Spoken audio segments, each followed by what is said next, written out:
He walked with the calm of a man who had no fear of the world around him, and yet no hunger for conflict. He carried himself with a steady rhythm, each step measured and controlled, his posture straight, his gaze forward. He gave off the impression of one who had endured storms before and emerged unbroken. But never boastful, never loud. His silence was heavier than the words of others, and the quiet strength within him drew both respect and curiosity from those who observed him. He was not the tallest man, nor the largest in frame, but there was something in the way he moved that made others instinctively shift aside. The stillness in him was not emptiness, it was potential. It was as if the air around him knew that if provoked he could unleash a force that would swallow everything in its path, and yet he chose restraint at every turn. People in his town had often whispered about him. They told stories of a past filled with battles, though no one could prove them. They spoke of scars hidden beneath his clothes, scars not of accident but of confrontation. And yet, despite these rumors, no one had ever seen him raise a hand in violence. No one had ever seen him challenge another. Instead, he lived quietly, working with diligence, greeting others with polite nods, and moving on as if he carried secrets too heavy for words. What made him stand out even more was the way he looked at his mate when she was beside him. His eyes softened, his shoulders relaxed, and the storm within him seemed to retreat into the distance. Her presence balanced him, as the moon steadies the tides. She was his anchor in the shifting currents of life, and he loved her with a depth that words could never capture. When she laughed, the lines of hardship across his face smoothed away. When she touched his hand, the restless power that lingered beneath his skin found peace. The bond between them was no ordinary bond. It was not built on shallow affection or fleeting desire. It was forged in shared struggle. In moments of loss and victory, it was tested by days when the world seemed to crush them, and yet, through all of it, they stood together. He was her shield, and she was his light, the kind of connection that made others look twice, not because it was showy, but because it was undeniably. Everywhere they went, people noticed their closeness. When she spoke, he listened with full attention. When he walked, she matched his pace without effort. When she faltered, he was already there to steady her. Before she could stumble, their unity was so natural, it was almost unsettling to those who did not understand what it meant to live for another person. Yet beneath the surface of his calm, there was always something hidden, a warning unspoken, a truth that none dared test. Those who looked long enough into his eyes felt it, the quiet knowledge that this man could endure insult and mockery, could endure hardship and burden, but he would never endure harm coming to his mate. And though no one had yet dared to cross that line, the world has a way of testing even the strongest vows, and his would be tested soon. His mate was the steady light in the long nights of his soul, the kind of presence that transformed the ordinary into something unforgettable. She was not loud, she was not seeking to be seen by the world, and yet she carried an energy that could silence a crowded room. Her laughter was a melody that cut through the weight of the days. Her smile, a lantern in the fog of hardship. When she walked beside him, the world seemed less heavy, as if the storms in his chest found a horizon where the skies cleared and the air grew gentle. She was his balance in ways unseen. When his thoughts became tangled in silence, she brought him clarity. When his shoulders bowed beneath the invisible burdens of memory, she reminded him of the simple joy of breathing and of being alive. She was not a fighter in the way that he was, yet she carried a strength just as powerful, the kind of strength born not of muscle or fists but of endurance, of compassion, of unshakable loyalty to the world. They might have appeared as opposites, he the quiet storm, she the quiet light, and yet they were threads of the same fabric woven tightly together. He guarded her fiercely, though she rarely asked for protection, and she guarded his spirit just as fiercely, ensuring that the shadows of his past never swallowed him whole. When he returned home, worn and silent, she filled their space with warmth. When he doubted himself, she reminded him with a look that he was enough. He admired her in a way that few men dared to admire another, not as possession, not as conquest, but as equal, as vital as the very breath in his lungs. Her presence was not a luxury, it was necessity. He did not simply love her, he lived through her. His heart beat in rhythm with hers, and when she was absent, the silence of the world was unbearably. Detail of her mattered to him, the way her hair caught the light in the late afternoon sun, the way her voice softened when she spoke of her dreams, the way her hand rested against his chest as though it belonged there. He saw in her not just beauty, but truth, the undeniable truth that life was worth enduring, and that peace was worth fighting for. Those who watched them together often felt something stir within themselves, some a longing for connection, others a reminder of what they had lost. Their bond was not fragile, it was not for display, it was the kind of bond that could withstand the cruelty of the world. And it was this very strength that drew envy from those who did not understand, for love like theirs shines bright, and bright things often attract the dark. He knew deep within that his greatest purpose was not in proving his strength to the world, but in protecting the woman who gave his strength meaning. She was his anchor, his compass, his reason, and though he walked with calm silence, his calm existed only because she existed. Without her, there would be no restraint, and without restraint, there would be only ruin. And though they did not yet know it, the day was approaching when that ruin would be unleashed, when the calm would be broken, and when love itself would demand a terrible price. But cruelty does not see love as sacred. Cruelty does not recognize the beauty of devotion, nor the strength that grows from loyalty. It mocks what it cannot understand, and it seeks to destroy what it envies. And so the day came when arrogance and recklessness crossed their path, and the balance of his world was tested. It began without warning. A group of men driven by pride and the empty thrill of domination approached them on a narrow street. The sun was setting, and the shadows stretched long across the ground. Their voices carried laughter, but the kind of laughter that cut rather than warmed, the kind that thrived on fear rather than joy. They saw him walking with his mate, they saw her smile, they saw their closeness, and they felt the familiar sting of envy. At first their words were sharp but harmless, the kind of taunts that men throw to provoke a reaction, yet his silence did not break. He kept walking, his steps steady, his hand gently guiding his mate forward, for he was not a man who wasted his strength on meaningless quarrels. He believed restraint was power, and he believed peace was worth defending as long as peace remained possible. But arrogance rarely accepts restraint as victory, and cruelty rarely leaves peace untouched. One of them stepped forward, his grin wide, his eyes cruel, and with a gesture meant only to wound, he shoved her shoulder. She stumbled, and though she did not fall, the air around them shifted. Everything inside him shifted. The world that had always felt steady cracked in a single instant. Her gasp was soft, but it pierced him deeper than any blade could. His vision narrowed, and his calm, which had been his shield for so long, shattered into pieces. The storm within him, that he had kept chained for years, surged to the surface, and with it came a promise, a silent vow, that what had just been done could not and would not be forgiven. The men laughed as if the act were nothing, but to him it was everything. The insult was not to his pride, it was not to his body, it was to the very core of his being. They had touched what he loved, they had harmed the one soul he could not live without, and that was the line no one was ever meant to cross. His mate looked at him, her eyes wide, not with fear of him but with the knowledge of what was about to come. She had seen glimpses before, the flicker of the storm, when others pressed too far, but she had never seen the storm fully awake until now. She whispered his name, her voice trembling, not because she doubted his strength but because she knew the man she loved was about to become something more than a man. The group felt it too, though they tried to mask it with arrogance. Their laughter faltered, their grins stiffened. They had poked at something ancient, something primal, and though they could not yet see it clearly, the weight of what they had awakened began to sink into their bones, and the air grew colder around them. And then the calm man who walked with silence ceased to exist. He became something else entirely, and the first to pay for their cruelty would be the one they called their champion. The man who had once walked with calm became fire in that moment. His silence no longer spoke of restraint, his stillness no longer spoke of peace. It spoke instead of the storm that had been hidden for so long, a storm that now raged without mercy, and without thought for consequence. His muscles tightened with the force of 1,000 promises, kept too long inside his heart, and every breath he drew was heavy with the weight of fury. The air shifted around him, as if the world itself recognized the change. The men who had laughed only moments ago felt their voices faltered, their eyes flickered with uncertainty. Though none dared admit it, yet his presence grew larger, filling the narrow street until it seemed as if there was no space left for laughter, no space left for arrogance. There was only him, and the fury that poured from him. He did not shout, he did not speak, for words were too small for the feeling that consumed him. His anger was silent, but it was a silence more terrifying than any roar. It was the silence before lightning splits the sky, the silence before the earth trembles with thunder, the kind of silence that makes even the boldest creature freeze in fear.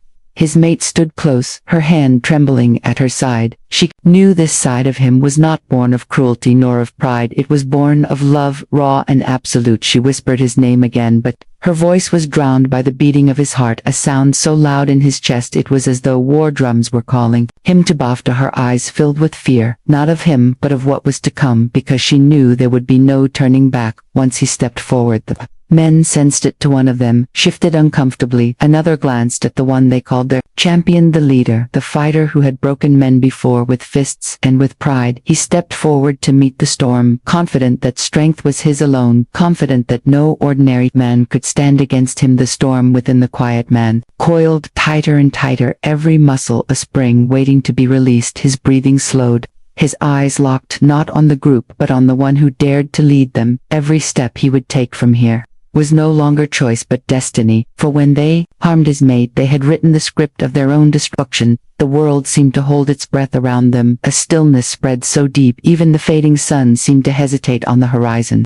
Shadows lengthened, dust hung, unmoving in the air, and the cruel men who had started this realized too late that they had called forth something they could not control, something that could not be reasoned with, something that would not stop. And so he stood at the edge of unleashing his wrath, and every heartbeat carried him closer to the inevitable moment, when the calm would collapse into devastation, and the storm would finally break upon their champion. Their champion stepped forward, broad shoulders cutting a shadow against the fading sun. His steps carried arrogance with every movement, his fists scarred from countless brawls, his smile a twisted thing born from victories over weaker men. He was the kind of figure who believed that fear was his weapon, and that strength belonged to him alone. And when he looked at the quiet man, now blazing with fury, he saw only another opponent to break and discard. The group cheered him on, though their voices wavered. They needed to believe in him, because if he faltered, then the storm they had awakened would consume them all. He raised his hands in mock challenge, circling as if the fight had already been won. His laughter echoed in the narrow street, sharp and cruel, a sound meant to rattle his opponent, a sound meant to remind everyone present that he had never been beaten. But the quiet man, no longer calm and no longer bound by restraint, did not move as prey does. He stood firm, his eyes locked on the champion with a focus so pure it cut deeper than any blade. He did not need to speak, because his silence was heavier than the champion's threats. It told of promises, kept it told of love, wronged it told of consequences about to be delivered. The champion flexed his arms, rolling his shoulders, as if preparing for sport, his grin widening when he saw no fear in the other man, for arrogance often mistakes silence for weakness and calm for surrender. He lunged forward, testing with a quick strike, his fist cutting the air like a whip. The crowd of his followers shouted in triumph, convinced the battle had begun in his favor. Yet the strike met nothing but empty space. The quiet man moved with the precision of a predator, his body coiled and uncoiled in a single smooth motion. He did not strike yet, but his presence grew heavier, and the champion hesitated only for a moment. But it was enough to reveal the truth. This would not be a simple victory. The champion growled, frustration flashing across his face. He struck again, harder, faster blows, raining down like hammers, his strength undeniable, his force terrifying to those who had never seen it. Resisted, but the storm that now stood before him did not bend, did not yield. Each movement of the quiet man flowed with purpose, slipping past each strike, not wasting a breath, not wasting a gesture. The group began to whisper, unease spreading among them like smoke. They had seen this before, their champion breaking lesser men with ease, but now they watched their leader struggle against someone who had not even struck yet, someone who moved not from fear but from rage. Too deep to contend, the champion roared, trying to drown his own doubt, his fists flying, his body twisting with desperation. But every blow missed, and with each miss the truth grew clearer.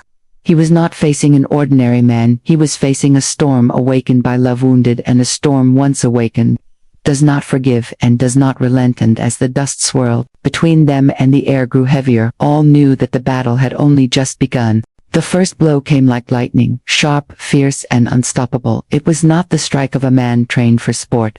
It was the strike of a man whose soul had been ignited by rage and love combined. His fist connected with the champion's jaw, and the sound echoed like thunder across the narrow street, dust lifting from the ground as if the earth itself recoiled from the impact. The champion staggered, his grin broken, his eyes wide with disbelief. Never before had he felt such force from a single strike. He had faced brawlers, fighters, men who thought themselves strong, but none of them had carried the fury of a heart that had been wounded. None of them had fought not for pride or glory, but for something sacred beyond measure. The storm within the quiet man had been loosed, and now every motion, every strike, every breath carried the weight of devotion turned into wrath. He did not pause, he did not gloat, he pressed forward, his body moving with terrifying rhythm, fists and shoulders driving into the champion like waves against a crumbling cliff. One blow to the ribs, another to the chest, then an elbow that cracked across the champion's temple.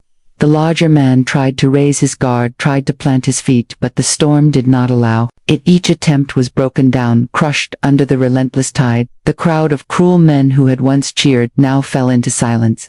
Their voices caught in their throats as they watched their leader, the one they had called invincible, reel beneath the fury of a man they had mocked moments before. Their confidence bled away with each strike, their eyes widening, their feet shifting, uncertain whether to flee or to stay frozen in place. The champion roared, swinging with desperation, his fist arcing like a hammer meant to crush bone, but the storm ducked low, pivoted with precision, and drove his shoulder into the champion's chest, sending him staggering backward. The air was filled with the harsh sound of lungs gasping for breath as the larger man tried to recover, but the quiet man was already upon him, fists crashing again, each strike deliberate, not wild, not reckless. Every strike a story written in flesh, every strike an oath delivered in silence. His mate watched from the edge, her hand over her mouth, her heart racing. She had always known he carried something within him, something deep and untouchable, but she had never seen it unveiled. And now, as she watched, she felt no fear, only awe and sorrow. Awe at the unstoppable force he had become, and sorrow at the pain that had called it forth. The champion tried once more to rally, planting his feet, roaring with rage, but the sound of his defiance was drowned beneath the crack of another devastating blow, this time to his ribs. He bent forward instinctively, and the storm rose up like a towering wave and struck again. This time across the face, the impact spinning the man sideways until his knees buckled. Every strike was a declaration. They harmed his mate, and now there would be no forgiveness, no retreat, no peace until the storm within him had leveled the man who dared to stand against it. The champion faltered, his breath ragged, his chest heaving, his eyes wide with disbelief as he staggered beneath the unrelenting storm. He had entered the fight certain of victory, certain that strength was his alone, but now the truth weighed upon him heavier than any fist he had ever taken. He was not facing a man. He was facing a force born of love and fury, a force that could not be measured in muscle or size. As the blood trickled from his lip, his arms trembled as he tried to lift them again to shield himself, but each movement was slower, each attempt weaker. The storm never slowed, never faltered. Each strike landed with precision, each blow carving away the illusion of invincibility that had clung to him for so long. The crowd, who had once cheered his name, now stood in silence, their pride dissolving into fear. The quiet man did not hesitate. He pressed forward, every strike a promise, every motion driven not by desire for glory but by something deeper. He was no longer simply defending. He was punishing. He was delivering judgment for the harm done to the one he loved. His fists cracked against bone, his knee drove into ribs, his elbow cut across the champion's temple again, until the towering man stumbled to one knee, his body breaking. Beneath the storm the champion roared defiance through blood and broken teeth, but his roar carried no power now. It was the cry of a beast, cornered, wounded, desperate. His fists swung once more, wild, unfocused, each strike falling short, each swing a shadow of the power he once believed unstoppable. The quiet man slipped through them, his eyes burning with the fire of a promise kept. Then the final blow came, swift and merciless. The storm surged forward, his fist rising like lightning, then crashing down with all the force of a vow. Unbroken, the impact echoed through the narrow street, and the champion collapsed, his body sprawling across the ground, dust rising around him, silence descending so thick it pressed against the skin. The men who had followed him stared wide-eyed. Their leader, their symbol, their champion, lay broken at the feet of the one they had mocked, their faces twisted with disbelief and terror. None of them moved, none of them dared breathe too loud, for they knew the storm was not yet gone. They had witnessed the impossible, and the weight of it froze them where they stood. The quiet man stood over the fallen champion, his chest heaving, his fists bloodied, his body trembling, not from exhaustion but from the sheer intensity of what he had unleashed. His eyes burned still with fury, but beneath that fury was the steady, unwavering devotion that had driven him to this moment. He had not fought for pride, he had not fought for himself, he had fought because they harmed his mate, and now their champion lay shattered. The silence stretched heavy and long, broken only by the sound of the champion gasping weakly upon the dirt, before finally falling still defeated, beyond all doubt. The others froze as if time itself had stopped, their arrogance shattered in the span of moments, their laughter gone, their voices stolen by the weight of what they had just witnessed. Their champion, who had stood as their wall of strength, who had led them through countless fights, who had carried their pride like a banner, now lay broken, sprawled across the dirt, his body unmoving, his eyes closed, and his power extinguished before their very sight. Fear rippled through them, not the kind of fear that comes from sudden danger, but the deep, ancient fear that settles into the bones. When confronted with something beyond understanding, they had believed in the champion. They had believed that no man could best him, that his fists were law, and his strength unshakable. Yet here stood a man they had mocked, a man they thought ordinary, standing tall, his fists bloodied, his chest rising and falling with steady, controlled breaths, and their champion lay defeated at his feet. None dared step forward, none dared speak. Some shifted uneasily, glancing at one another, searching for courage that had already fled from their hearts. Others clenched their hands tightly, as if grasping for a weapon would give them strength, but none moved. Their feet remained planted, their bodies stiff, for they knew instinctively that any step toward him would end as their champion had ended. Crushed beneath the storm that had no mercy, the street was silent save for the faint moan of wind sweeping dust across the ground, the sound of his mate breathing shakily as she pressed her hand to her chest. Her eyes never leaving the man she loved, she saw him not as the calm man who walked beside her each day, but as something more, as the storm that had always been there, waiting, hidden and now revealed in full. She felt awe.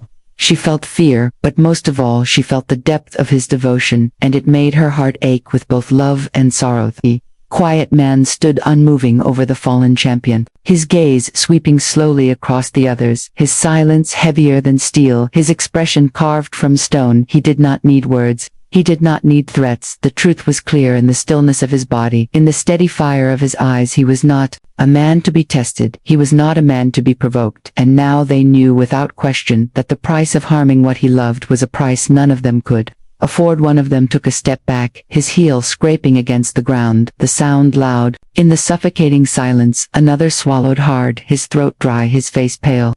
Their courage drained from them like water spilling from a broken vessel, their pride shattered like glass upon the stone.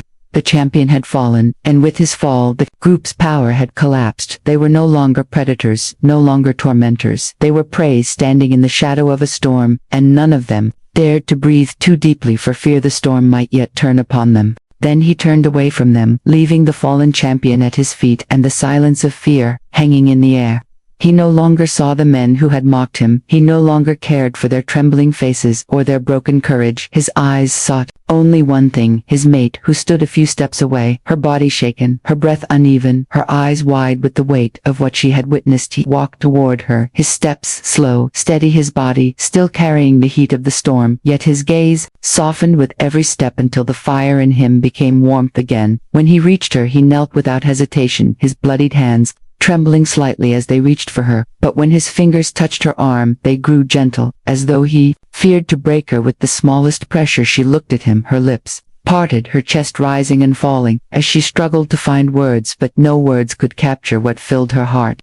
She had seen the storm unleashed, she had seen the fury that burned inside the man she loved, but she had also seen the truth behind it, that every strike, every blow, every ounce of force had been for her, not for pride. Not for vengeance alone, but for the love that bound him to her. Her hand lifted and brushed against his cheek, ignoring the blood, ignoring the dust, her touch grounding him, pulling him back from the fire that still smoldered inside him. His eyes closed at her touch, and in that instant the storm was silent again. He leaned into her hand as though it was the only thing keeping him whole. He whispered nothing, for he needed no words. His silence spoke everything. His silence said that he would endure anything for her, that he would face the world itself if it threatened her, that he would fight until his last breath if it meant she would live safe. Her eyes filled with tears, not of fear but of love overflowing as she wrapped her arms around him, and held him close against her chest. The cruel men who had once threatened them now stood frozen, watching but powerless. They dared not move, they dared not speak.